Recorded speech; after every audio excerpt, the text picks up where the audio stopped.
शिल्लक पावभाजी आहे का? तर थांबा, ती अजिबात फेकू नका. का तर मी तुम्हाला नक्कीच सांगेल, कारण शिल्लक राहिलेल्या पावभाजीपासूनच मी आज तुम्हाला 2 छान रेसिपी दाखवणार आहे, त्या पण नाश्त्याचा. एक असेल क्रिस्पी आणि एक असेल खूप टेस्टी. तर प्लीज व्हिडिओ कंटिन्यू करा. तर नमस्कार, श्री स्वामी समर्थ सर्वांना. मी रुपाली आपले खूप खूप स्वागत करते आपल्या घरच्या स्वादमध्ये. चला, तुमचा अजिबात वेळ न घालवता आपण रेसिपीला सुरुवात करूया. तर ही मी रात्री बनवलेली पावभाजी माझी शिल्लक होती एवढी, ती मी एका पॅनमध्ये घालून घेतली. आता थोडंसं एक वाटीवर म्हणताल तर एवढं पाणी मी ह्याच्यामध्ये ॲड केलेलं आहे. थोडीशी तिला पातळसरशी केलेली आहे. तर ऑलरेडी ह्याच्यात सर्व मसाले म्हणजे पावभाजी माझी एकदम मसालेदार झाली होती, त्याच्यामुळे मी ह्याच्यामध्ये कोणताही मसाला न घालता फक्त चवीपुरतं मीठ घातलेलं आहे. तुम्हाला मसाले ॲड करायचे असतील तर करू शकता. तर इथे एकदम फाईन रवा घेतलेला आहे. तर तो एक वाटीभर रवा आहे. तर गॅस आपल्याला बारीक करायचा आहे आणि छान असा ह्या रव्याला ह्याच्यामध्ये मिक्स करून घ्यायचा आहे आणि छान असा शिजवायचा आहे. जाडा रवा असेल तर तुम्ही तो मिक्सरला फिरवून घेऊ शकता. आणि मग आता पुढे जर तुम्हाला ह्याच्यामध्ये मसाले ॲड करायचे असतील तर तुम्ही करू शकता. ह्याला 5 मिनटं झाकून ठेवायचे आणि छान असं शिजू द्यायचे. तर पुढे मी ह्याच्यामध्ये बारीक चिरलेली भरपूर अशी कोथिंबीर घालणार आहे. तर ह्याच्यात मी कोणताही मसाला वापरलेला नाही आहे, फक्त मीठ घातलेलं आहे आणि पुढे मी कोथिंबीर घातलेलं आहे. एवढंच घालून ज्या मी 2 रेसिपी बनवणार आहे त्या खरंच खूप टेस्टी झालेल्या आहेत. जर तुम्हाला इथे ह्याच्यामध्ये कोणते मसाले ॲड करायचे असतील तर करू शकता, कारण की पावभाजी बनवताना आपण त्याच्यामध्ये सर्व मसाले किंवा काही मी भरपूर असं टाकलेलं होतं आणि माझी पावभाजी छान तिखट आणि मसालेदार झाली होती. म्हणून ह्याच्यामध्ये मी कोणताही मसाला न टाकता फक्त मीठ आणि कोथिंबीर एवढंच घातलेलं आहे. तर रेडी झाले आपले इथे पीठ आणि आता आपण ह्याला एका ताटामध्ये काढून घेतोय. आता हे गरम गरम आहे म्हणून मी जरा त्याला चमच्यानेच पहिलं सुरुवातीला हे करून घेते, नंतर पुढे आपण ह्याला हाताने मळून घ्यायचे. तर खूपच गरम लागत असेल तर थोडंसं हाताला तेल लावायचं आणि मग छान असं ते मळता येतं. तर मस्त मळून घ्यायचं. तर नक्कीच तुम्ही ह्या रेसिपी पाहताल तर तुम्ही जेव्हा जेव्हा पावभाजी बनवताल तर नक्कीच थोडीशी पावभाजी शिल्लक ठेवताल आणि ह्या रेसिपी करताल. तर छान पीठ भिजवल्यामुळे आपल्या ह्या दोन्ही रेसिपी खरंच खूप छान होणार आहेत. आता आपण छान मऊसूत गोळा तयार करून घेतलेला आहे आणि छोटे छोटे बॉल करायचे.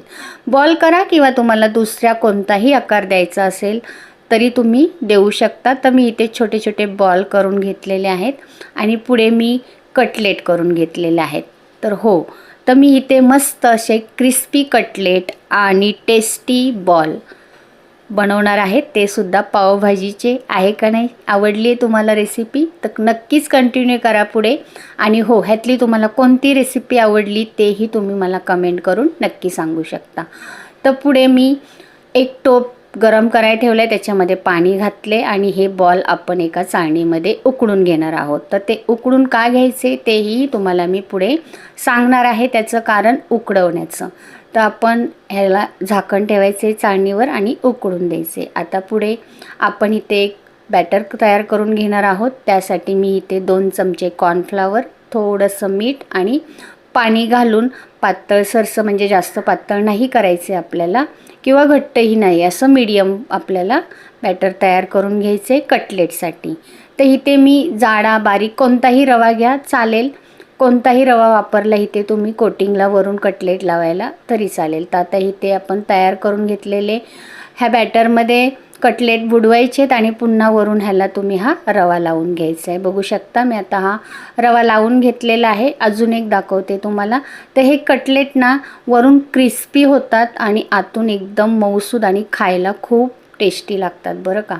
ते एकदा नक्की ट्राय करा मी म्हणेल. तर असेच सर्व मी कटलेट रेडी करून घेतलेले आहेत. बघू शकता. रवा तुम्ही बारीक मोठा कोणताही लावू शकता. तर आता इथे तवामध्ये तेल टाकून आपण इथे गॅस बारीक ठेवा किंवा मीडियम ठेवा आणि हे सर्व कटलेट तुम्ही लावून घ्यायचेत आणि छान असे बारीक गॅसवर त्याला मस्त असे क्रिस्पी करायचे, वरून खालून दोन्ही साईडून छान असे क्रिस्पी बनतात हे आणि लागतात पण छान.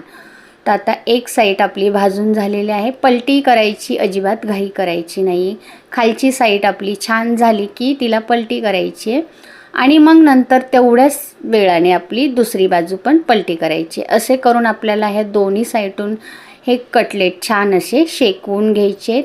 तर बघू शकता इकडे माझे हे बॉल पण उकडून झाले होते, हाताला अजिबात चिटकत नाहीत. तर आता त्याला आपण एका चाळणीतून एका प्लेटमध्ये काढून घ्यायचे आणि पूर्णपणे थंड करायचे. तर हे बॉल पण एकदम टेस्टी लागतात बरं का. तर पुढे चला ह्या बॉल्स आपण काय करणार आहोत ते पाहूयात.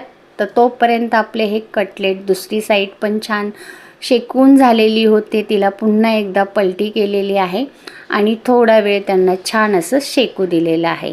आणि पहा आता इथे रेडी आहेत आपले मस्त क्रिस्पी कटलेट. आता मी हे काढून घेतलेले आहेत आणि पुढे आपण जे बॉल तयार करून घेतलेले आहेत त्याची आपण रेसिपी पाहणार आहोत. तर चला, त्यासाठी आपण काय केलेले आहे, इकडे तयार आहेत आपले कटलेट आणि इकडे तेल गरम झालेलं आहे. तेल व्यवस्थित गरम होऊन द्यायचे आणि मग आपण उकडून घेतलेले बॉल ह्याच्यामध्ये सोडायचे.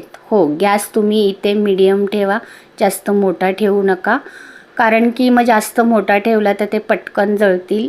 मीडियम गॅसवरच तुम्ही ह्याला छान असे खरपूस मस्त असे ह्याला तळून घ्या. तर ह्यासाठीच मी ह्याला उकडून घेतले, कारण की जर असेच बॉल टाकले तर शक्यतो काय होतं, ते तेलामध्ये फुटतात. त्याच्यामुळे तुम्ही हे असे उकडून घेऊन नंतर तळले तरी चालतील किंवा जर तुम्हाला फ्राय करायचे असतील फक्त मसाले घालून तरी केले तरी चालतील. हे बॉल तसेसुद्धा छान लागतात आणि हे असे तळून काढले तरीही खूप सुंदर लागतात. तर हे मी तळले होते, हे सुरुवातीची माझी पहिली बॅच आहे. हे तेल पण पीत नाही आहेत. आता व्यवस्थित तेल मी निथळून घेतलेलं आहे. तुम्हाला वाटेल की हे तेल पितात, तर तेल अजिबात पीत नाहीत. पण शक्यतो जर तुम्ही उकडून घेतले तर ते फुटत बिटत पण नाही आहेत. फक्त काळजी घ्या की मीडियम गॅसवर तळा, गॅस बारीक ठेवू नका किंवा मोठा ठेवू नका. मीडियम गॅसवर तुम्ही छान असे यांना तळू शकता. तर बघा आपले इथे दुसरी बॅच पण तळून झालेली आहे. तर तुमच्याकडे पावभाजी शिल्लक राहिली असेल, पावभाजी तर सर्वांनाच आवडते, शक्यतो राहत नाही, पण बाय चान्स कधी राहिली तर नक्कीच हा पदार्थ, हे दोन्ही पदार्थ तुम्ही तयार करून पहा आणि तुम्हाला कोणता पदार्थ ह्यातला जास्त आवडला ते तुम्ही मला कमेंट करून नक्कीच सांगा. आणि हो, चॅनलवर नवीन असाल, चॅनल नवीन पाहिला असेल तर चॅनलला सबस्क्राईब नक्की करा, एखादी कमेंट करा आणि एखादा लाईक नक्की करा. अजिबात तेलकट न झालेले बॉल आणि छान अशी मस्त असे हे क्रिस्पी कटलेट तुम्हाला कसे वाटले तर नक्कीच सांगा. तर बघा, या मग तुम्ही पण खायला, तुम्हाला दाखवते. आतून पण छान होतात, मस्त होतात. सॉसबरोबर खा किंवा चटणीबरोबर खा, तुम्हाला ज्याच्याबरोबर आवडेल त्याच्याबरोबर तुम्ही खाऊ शकता. तुमची मुलंही आवडीने खातील आणि तुमचे घरातलीही नक्कीच आवडीने खातील. बघू शकता आतूनही बॉल हे छान होतात आणि हे कटलेटसुद्धा खूप सुंदर होतात बरं का. तर नक्की ट्राय करताल ना मग तुम्ही. चला, भेटूया पुढील एखाद्या नवीन व्हिडिओमध्ये एखादी नवीन रेसिपी घेऊन. तोपर्यंत सर्वांना बाय बाय.